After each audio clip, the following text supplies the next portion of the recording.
I want to ask you for advice on how to lead a secular Buddhist group. People are coming to our group expecting meditation to relax them. We don't read suttas or think about them. New people who are coming most probably are not keeping precepts. So what should we do so that people can benefit from correct Buddhist practice? Well, you just answered it yourself. Read the suttas and teach them to keep the precepts. Otherwise, you might as well not call it a Theravada Buddhist group. Yeah, I agree. But there is a big conviction that people don't want to read suttas because it's boring for them. Yeah, People then basically they would go to another group. But if they come to learn about the Buddha's teaching, you present them the Buddha's teaching. If they don't like it, that's not your problem.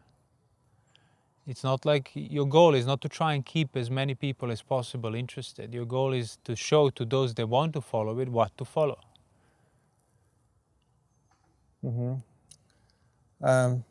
Yeah, and what to do with this expectation that meditation is like some kind of relaxation technique? Well, as I said, like everybody that starts, they can't tell the difference. So everybody will have their own expectations as puthujjanas that they come from. So what you do is you provide them the right information. And then if they don't like it, they can find something else that suits their preferences more.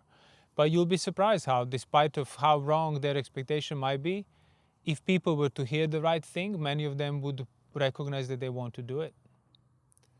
So they come with an expectation, but you provide them with the actual teachings. So the suttas, the precepts, the training in those things that we often talk about.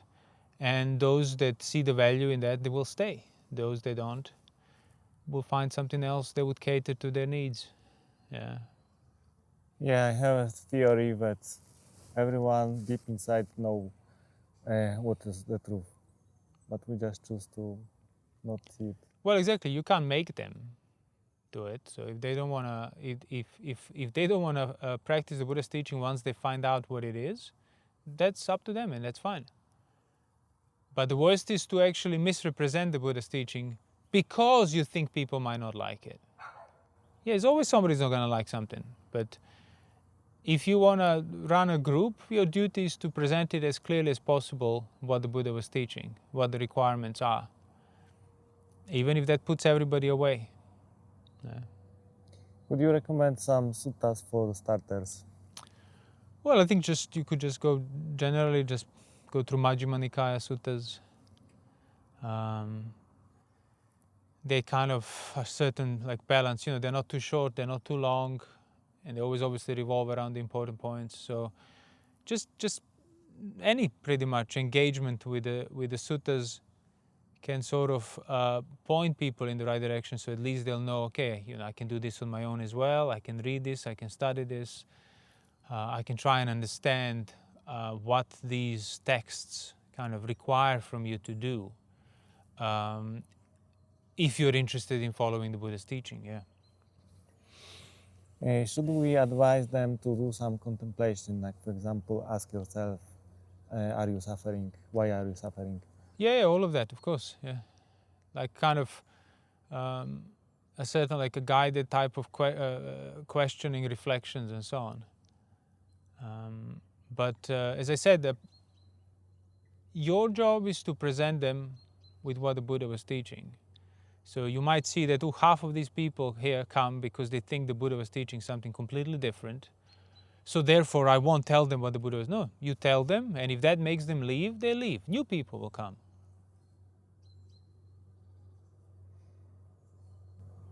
Yeah, and I guess we are not gonna just remove the meditation because it's used so often and people expect expectations. Yeah, you don't have to remove the period of sitting quietly, but you certainly remove the wrong instructions of meditation that are simply not found in the suttas and come with the commentaries and contemporary kind of Theravada watering down and perversion of the teaching. So just, go through a sutta, do some questioning, some basic kind of reflection on certain themes that are from the suttas, encourage people to think about it, and then tell them sit quietly now with those reflections. So let's assume I am new person who comes to your secular Buddhist group. I have expectation that I want to just relax to feel better. I came here to relax. Well, you tell them you came to the wrong place. This is not a relaxation center. Go to a spa center if you want to relax. In this place, we learn what the Buddha was teaching, which is suffering and freedom from it, which is not going to be a relaxing truth for most people when they first hear it.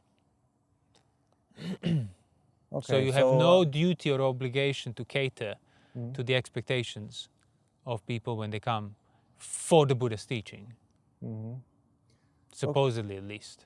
Okay, so you told me this. I decided still not to leave.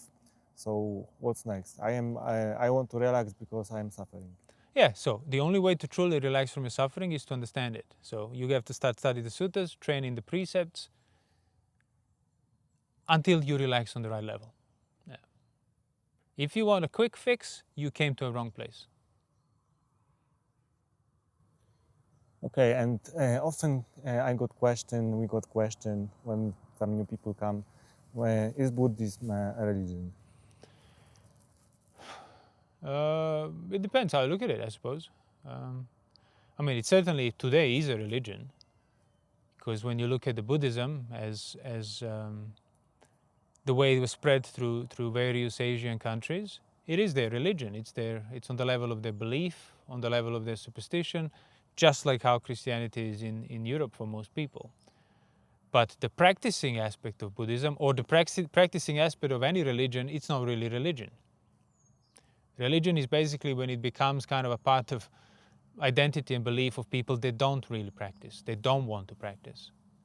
They're satisfied with that external, just as I said, identifier. So in terms of its customs, rules, rituals and stuff, yeah, of course, it's very religious, like everything else that has reached that level of institution. But is the Dhamma a religion? No, of course not. It's not even a philosophy for that matter.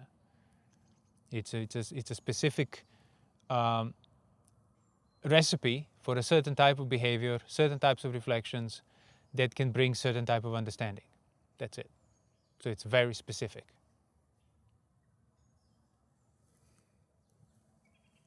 When people ask, like, how long will it take me to make some progress, visible progress in Dhamma, what should I answer? Well, it depends how long do they make a good quality effort. In the same, somebody goes to become a carpenter, hasn't even started yet, but wants to know how long it will take me to become a master expert. Well, it's up to you. If you do it rightly from the start, it will take you very little time. If not, so if that's what's important to that person, how long will it take me to reach that? Well, then it should be equally important to them to start doing it rightly from the beginning and not delay the work.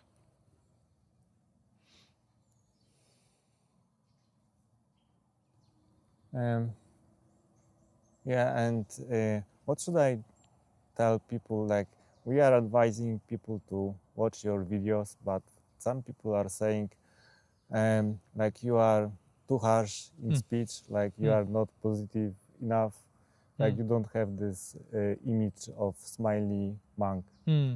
So, and it is too much for them. Well, it might be too much. You have to work your way up to be able to understand the Buddha's teaching. In the same sense, like those, there are those instances in the suttas when that man went to the Buddha and said his son died or something. And he said, he was saying how children are the greatest happiness and the greatest wealth and the greatest benefit. And the Buddha said, no, children are the greatest suffering, the source of the biggest suffering. And he disagreed, he dismissed, he said something, and then went to these random gamblers and drunkards to ask them the same question because he knew they will agree with him. So if people are not willing to question their own preferences of what the practice is, while at the same time knowing that they don't know what the practice is, but still use their own preferences as a criteria of, oh, I like this, I don't like that, then there is no Dhamma for them. Like they're not able to even begin thinking rightly. So if somebody expects the Dhamma to be a smiley, laughing monk just talking about happiness and positive thoughts, I mean, there's nothing wrong to expect that. But then if you meet somebody that tells you the opposite, do you just dismiss it on account of a mere preference? Because he doesn't look right or doesn't play the right part that I expect him to play? Or do you question your own preferences and beliefs? Because what position are you in? Are you the one seeking the way out of suffering? In which case, if you genuinely think your head is on fire, you would certainly be considering all options that are presented to you. You wouldn't be dismissing them because you think you have a privilege to do so. Oh, I don't like this, I don't need to listen to it. So in other words, they're not serious enough to practice to begin with. Because if they were, they would think about things in both ways, regardless of their preferences.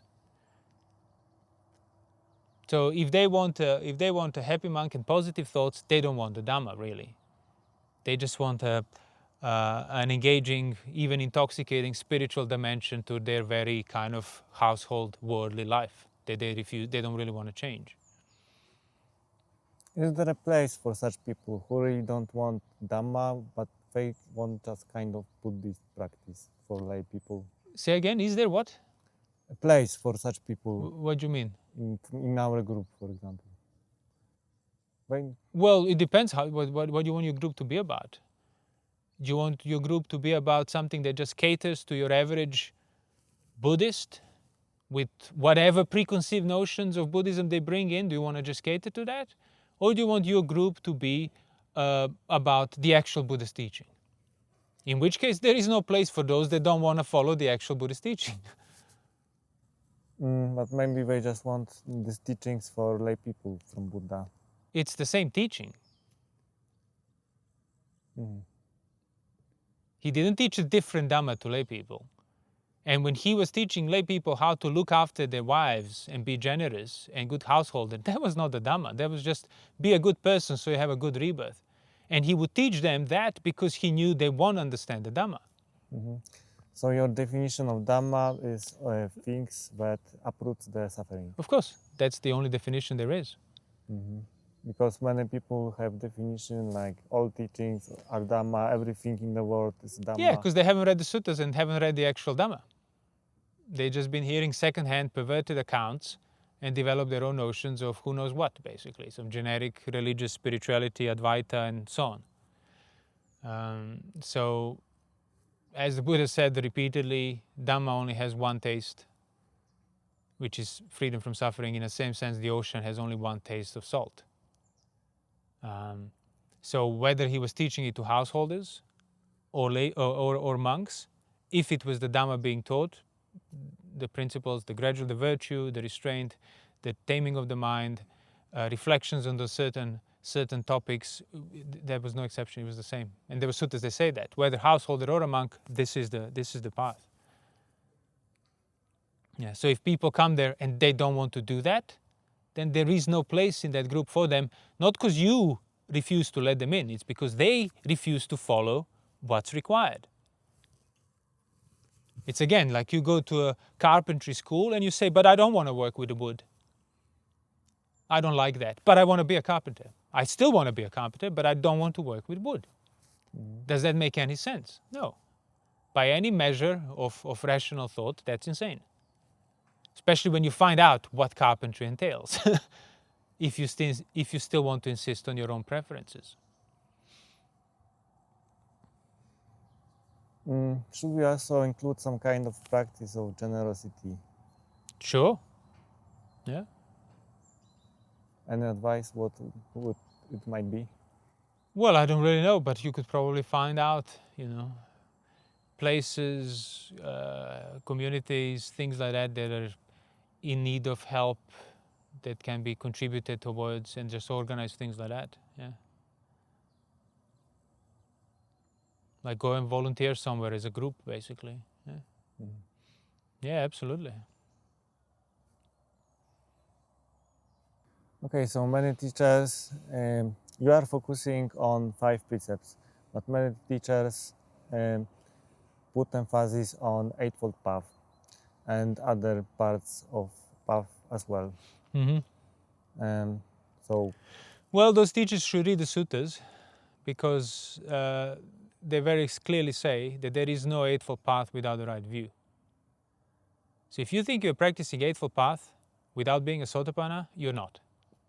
As simple as that. Right view comes first. All the individual factors of the Eightfold Path arise from the right view. I mean, the sutta cannot be any more clear on that. So I would advise them to basically read the suttas. And how about mundane right view? What about it? Because there is a split for mundane right view and Well, in a mundane right view, again, there is no Noble Eightfold Path in it. The mundane right view is just the recognition, pretty much recognizing the weight of your actions, that you are inseparable from them, that there are things that basically your views will not necessarily comprehend there and then, but that's why you also recognize the possibility of existence of such things, so you don't dismiss them. So in other words, the mundane right view is just puthujjana who is kind of more acutely and more transparently, more authentically aware of his own situation. So it's described like there is mother, there is father, there is good action, there is bad action, there are results of action. Because even those basic things today, if you were to press people to ask them for it, they would kind of fall into these views of denial or a cover-up and so on.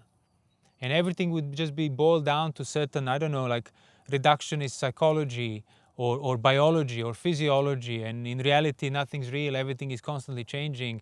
All of those are just forms of denial. So even most Buddhists today that follow this commentarial level of teaching don't even have the mundane right view of recognizing, no, there is good action and bad action. There is good thought and bad thought, and the weight of those things are on me, for myself. There is no shared world here that we all partake together. It's me and everybody else. That's how things work. So I am the one bound with my own actions, heir to them, and going to inherit everything implicit to the extent that I cannot even fathom.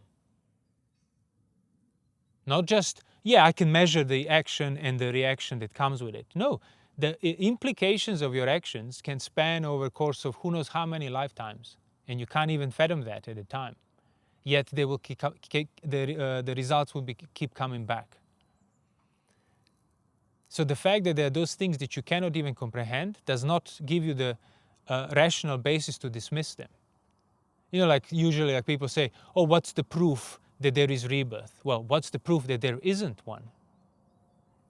So you have no proof for either, yet the lack of proof for rebirth immediately justifies the vast majority of people in their belief that there is no rebirth because there is no proof for it. It's like, but there is no proof against it either. So why did you take up that belief? And you would see, oh, because you were not transparent and clear enough that you are in a position of not knowing either, and therefore falling into a belief about one or the other will basically just be a way of a compromise and a cover-up.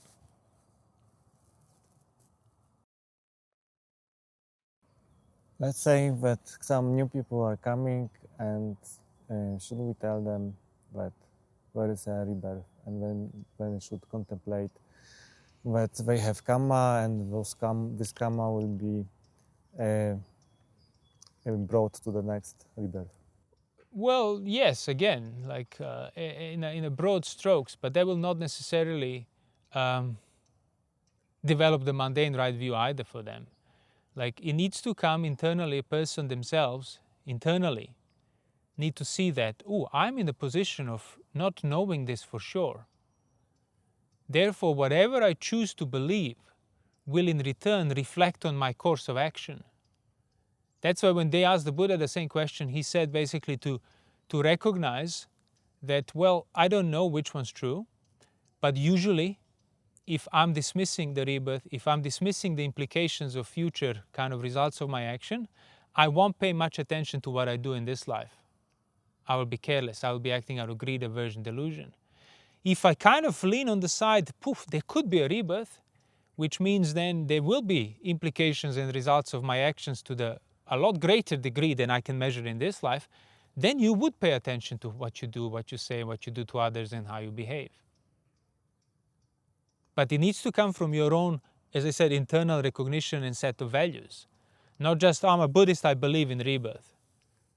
It's like, well, that did not make you any more transparent than before. You just took another external stance in regard to your position because you refused to endure that ambiguity of your situation. Let's say that some new people are coming and they are not keeping precepts. Should we advise them doing contemplation of anatta, sickness, death? I mean, like in broad strokes, you could point out that those are the contemplations that one needs to develop, but then you also need to very specifically tell them that contemplating such things without a basis of virtue and certain degree of being able to contain your own mind will not end well. Carries a risk of not ending well. Because you are you're provoking your mind now towards the contexts and contemplations that naturally no mind wants to think, but at the same time you're keeping it wild to do whatever it wants. So you agitate it and then you make it, and then you allow it to behave whichever way it wants as a result of that agitation. Well, it's not going to be good. Is it safe? Is it any safe contemplation for people who are not keeping precepts? The value of keeping the precepts and the danger of not keeping them, that's a safe contemplation for them. Yeah, makes sense. So we can just talk about why keeping precepts is good for you. Yeah, and why not keeping them is dangerous. Again, not because somebody will say, oh, you're not a good Buddhist, but because it keeps the very core of your being untamed, wild, whimsical, subject to like extreme fluctuations of moods and exposures on the emotional level, and you're going to suffer as a result of it.